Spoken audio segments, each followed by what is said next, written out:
দিনের যে কোনো একটা সময়ে খুব অল্প সময়ের জন্য হলেও আমার নিজের জন্য নিজের কিছুটা সময় দরকার। আমি একা একা এক কাপ চা বা কফি হাতে বসে একটু নিরিবিলিতে আম, নিজের সাথে সময় কাটাবো। আদারওয়াইজ আমি খুবই এক্সস্টেড ফিল করি, আমার একদমই কোনো কিছুতেই মন বসে না। যাই হোক, আজকে তেমন কোনো কিছুই ফিল্ম করিনি। আমি অনেক বেশি ব্যস্ত আছি। ওয়াফিয়ার স্কুল, সামনে রমজান, রমজানের প্রিপারেশন, এগুলা নিয়ে আসলে আমি একা হাতে অনেক বেশি ব্যস্ত। তো বিকেলে ভাবলাম যে বাচ্চাটাকে একটু বাইরে থেকে ঘুরিয়ে নিয়ে আসি, মেলা হচ্ছে। ওয়াফিয়া একটা সময় এই রাইডসটাতে একদমই উঠতে পারতো না, ওকে কোনোভাবেই এটাতে ওঠানো যায়নি। মাশাল্লাহ সে এখন খুব ভালোভাবে এটাতে খেলতে পারছে।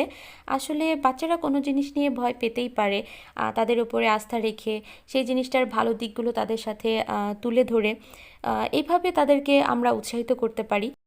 এবার মেলা প্রসঙ্গে আসি। মেলাটা খুবই ছোট পরিসরে হয়েছে, আর আমার কাছে তেমন একটা ভালো লাগেনি। আর এখানে এক প্লেট ফুচকা নিয়েছিলাম, আমাদের তিনজনের এটাকে শেষ করতে খুবই কষ্ট হয়েছে। এরপর মাসকলাই রুটি দেখতে পাই, এটা আমার খুবই ফেভারিট। এটা আগে দেখতে পেলে আমি ফুচকাটা খেতাম না।